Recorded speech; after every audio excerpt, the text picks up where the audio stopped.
Thanks very much, Chairman, and thank you, Minister, and your officials for coming before us today. I have a lot of questions, Minister, and I suppose the best thing is, in fairness, my colleagues here, a lot of questions also, and I have to be fair to them. So I'll try and go through all of them maybe together, and you might be able to take note of them and maybe be able to answer. I have discussions on the quotas and the decommissioning. And that's coming up, and it's of concern to a lot of fishermen. I suppose, look, in relation to bluefin tuna, and you didn't mention it here, quota, throughout the 1990s, Irish fishing boats from ports on the southwest coast targeting albacore tuna by means of drift nets also fished for caught and landed bluefin tuna in waters stretching from the Bay of Biscay to the Celtic Sea, while one boat in particular fishing from Castletownbere targeted bluefin tuna alone while fishing by means of long lines. At the EU December Council meeting held in December 1998, bluefin tuna became a EU quota species, and the then newly appointed Minister for the Marine, by his own admission in response to a Dáil question put to him upon his return from Brussels by former Minister Eamon Gilmore, admitted that Ireland had failed to apply for a share in the EU TAC permitted by ICAT for bluefin tuna. In every year following 1998, successive Irish ministers have failed and refused to even apply for a quota for Irish fishing boats to fish bluefin tuna, despite the fact that North Atlantic bluefin has in every year over the past 25 years gradually migrated its autumnal and winter feeding grounds north from the Bay of Biscay to the west and south coast of Ireland. This northwards migration of bluefin has proven by the results of research conducted on the bluefin tuna by scientists from both Stanford and Exeter universities working out of Galway, that was published in August of 2020. Having regard to the rights of coastal states under the UN Convention on the Law of the Sea of 1982 UNCLOS, and in particular having regard to those same rights pursuant to the Agreement on Migratory and Straddling Stocks reached in New York in November 1995 in accordance with UNCLOS, can the Minister explain why it is that Ireland has not applied for bluefin tuna quota for Irish fishermen and women at any time since December 1998, but has in fact refused to apply for such quota? Is there any rational basis for this refusal to apply for bluefin tuna quota, having regard to the fact that the bluefin migrates northwards into Irish waters from late July of each year, where it remains while feeding on native Irish stocks of fish, including spawning and nursery stocks, until January, or as late as February, of followers years prior to its migration southwards to itself breed and spawn in tropical waters? You might be able to answer me that. There's far more on the bluefin tuna, but I have to move on to other issues as well in relation to decommissioning. It's a very important issue, and there might be you might be able to answer the questions. Why are different criteria applying to boats decommissioning in other EU states than those being applied to Irish fishermen? That's one of the questions there. A second question, is it not true that fishing fleets in countries that were paid aid temporarily cease fishing activity will not have to pay back this money when they decommission their boats, as is required of Irish fishermen who are also temporarily ceased fishing? And the third question I was, in the conditions attached, if I'm going too fast, please stall me up and I can go back over it. In the conditions attached to the Irish tie-up scheme, were Irish fishermen notified that this money would be returned if you later applied to and were successful in accessing the decommissioning scheme? And the fourth question is, do you personally agree money paid to compensate these fishermen for loss of earnings should be returned? And have these fishermen not lost enough under this government by its gifting away of 25% of the actual fish they were catching? And the fifth question is, Minister, you will admit that 15% figure you keep saying, and I personally feel that's misleading the Dáil on these issues, and you continuously say that. You say 15% figure, you keep saying that fishermen lost is incorrect, as this is a paper fish figure and does not reflect the fact that the actual fish given away represents a minimum of 25% of the fish they were catching and landing, Minister. And the last question, in fairness, I'm sorry for taking up so much time, but this is important. Minister, you were aware, and you always said to me, that the organisations are unanimous in relation to the decommission. You've often accused me of not supporting it and then supporting it. Well, I never support, and I would never support decommissioning. Minister, I want to make that quite abundantly clear to you. I will never support decommissioning, but fishermen have come to me and said it's over. The game is over as far as they're concerned. Their livelihoods have been ruined, and to support some aspects of it, to find can it be sped up so they can get out and put bread and butter on the table with a compensation package, which you said. But Minister, you said to me that it was a unanimous agreement by all organisations. Are you aware that the Irish South and West Fishermen Producer Organisation insisted that the report produced by the task force must record the fact that their organisation would not sign up to the decommissioning scheme to be based on the criteria that were proposed in the report? This would clearly imply that the recommendations made by that task force were not unanimous. And can you answer me, did other members of the task force not also express similar views? Thank you. A variety of questions there for Minister. Yeah, thanks, thanks, Deputy Collins, and thanks, Cahir. So, first of all, in relation to bluefin tuna, Deputy Collins, so as I said at the outset, I am seeking a quota at this December Council meeting for bluefin tuna.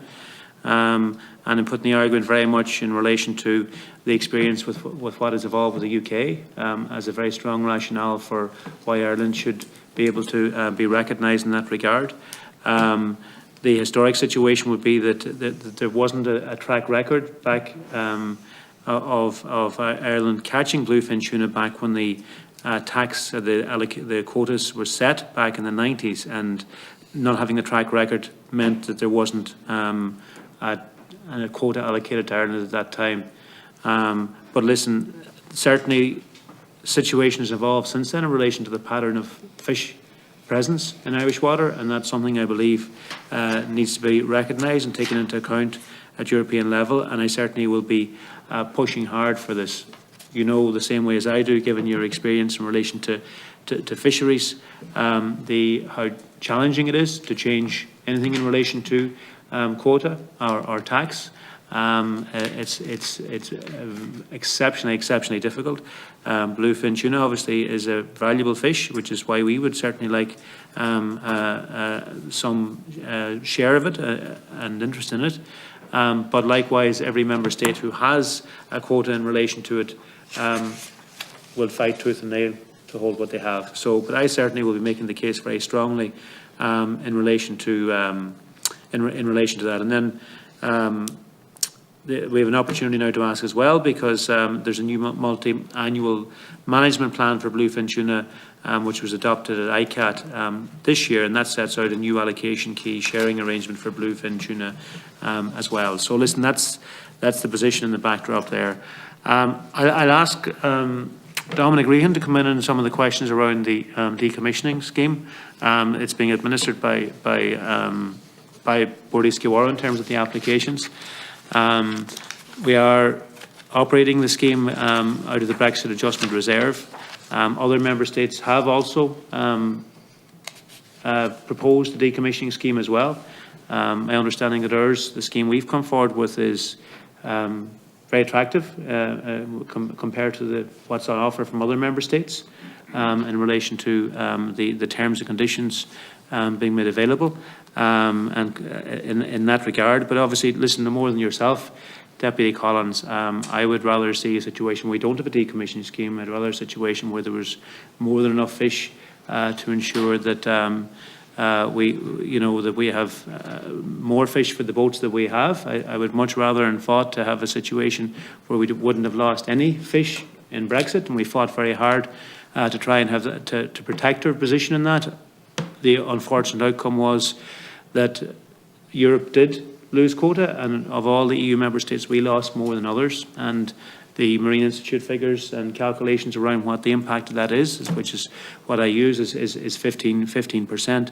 And as you know, then coming out of that, I put together the Sea Fisheries Task Force, bringing together the representatives of all our fishers and to consider how we would address the outcome of Brexit, firstly, but also fight hard at European level to try and improve our position on those two fronts, and consistently fighting at European level to improve our position in any way possible. But coming out of that task force, the unanimous recommendation from all organisations, and it was the fisher representatives who were part of that, was that there should be a decommissioning scheme to size the fleet to reflect the fact that our quota was less. And obviously, for those boats that remain in the fleet, the quota that's freed up from those who would decommission is reallocated to those, making them more economically sustainable in the time ahead, and they would have more quota. But it's not a decision any fisherman wishes or woman wants to takes very lightly. And likewise, it's not it's not the situation we would want to be in, and we want to have more fish, absolutely. But we do have to address the situation in terms of where it's at, and be very much guided by the fishing representatives themselves in relation to that. And as I say, I'm responding to the task force report, which has come from them and which was unanimous from them as well. Listen, Dominic, you might take some of the questions in relation to the finer detail of the scheme. Thanks. Yes, Deputy, just to answer your question on the payback of the tie-up. So with the Brexit Adjustment Reserve Regulation, there was a set of state aid guidelines produced by DG Comp, which set out the way that and the measures that could be funded under the BAR scheme for fisheries. One of the conditions around the temporary tie-up and the decommissioning was that any monies paid out in any other scheme had to be paid back, and that applied to our tie-up monies. So when our decommissioning scheme was sent to DG Competition for state aid approval, one of the conditions they insisted on being in was that the tie-up monies were paid back. Without that condition, they wouldn't have approved the scheme, and we wouldn't have a decommissioning scheme. We did get one concession there. The way our tie-up scheme had been set out, where a third of the tie-up money was paid directly from crew, we did get agreement with the Commission that shouldn't be paid back, because the vessel owner was getting obviously no benefit of that. It was going to the crew, not to the vessel owner. So we did get that concession, but it was a condition of the scheme. It was the assistance of the Commission. We did try hard to get it out. We pointed out the unfairness of it. But as I say, without that condition, we wouldn't have had approval for the scheme. Thanks. Okay. Okay, Mr. Deputy Collins. Yeah, just, why are the different criteria applying to boats decommissioning in other EU states than those being applied to our Irish fishermen? I mean, the other schemes reflect the different fleet composition, fleet structure in the other member states. A lot of particularly the French scheme, is very much targeted at vessels who traditionally fished in the Channel, have been displaced from UK waters and waters around Jersey and Guernsey. Their scheme reflects those vessels. Similarly, there's a Dutch decommissioning scheme which reflects the fact that their beam trawl fleet has been very badly impacted by Brexit, and again their scheme reflects that. The criteria are different, but again all the other member states went through the state aid approval that we did. Their schemes reflect their proposals and the outcome of the negotiation they had with DG Competition. I can't speak for DG Competition, obviously, of why, if there are differences there, but it is very much about reflecting what those fleets are, what those schemes are trying to achieve. And in our case, our scheme was really about trying to balance our fishing opportunities with our fleet capacity in our whitefish sector, and that's where we've ended up. Thanks. Just one additional one. That'll come on automatically. Just one additional point, Deputy. In a lot of other member states, the capacity of the vessel is not a private commodity. In Ireland, it is a private commodity, and therefore, when people are decommissioning, that's the most valuable part of the commodity that they are relinquishing. In other member states, the commodity that's owned by fishermen is a private quota. The quota is privatised, and therefore that's what they would be relinquishing in some of those other member states. So obviously the structure of the payments reflects the nature of the fisheries management system that has grown up and developed in the different member states. In Ireland, the quota is a national asset, but the capacity is privately owned.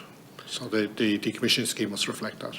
Yeah, and one of the questions I asked there, is it not true that fishing fleets in countries that were paid aid to temporary cease fishing activity will not have to pay back this money when they decommission their boats, as is required by Irish fishermen who also temporarily ceased fishing? I think that's the point that Dominic addressed. I don't think any other member states did a temporary tie-up scheme. I don't think, did they? Not that I'm aware of. France did. Did France do, yeah? Yes. Okay. And But it might, I don't know, it may be that where in some countries, the money that was paid for some of the other initiatives may be national money rather than EU funding, and that would affect the situation. In Ireland, the funding that was paid was EU funding. certainly from the inquiries I've made, the scheme that we put together, the decommissioning scheme, is more generous to applicants than what other decommissioning schemes that member states are bringing in is, because we've tried to reflect the impact for those that do take it up as much as possible. It's a very significant decision. Listen, I suppose the other point, we were the first to do decommissioning because I put together the Sea Fisheries Task Force to advise me on how we could do this.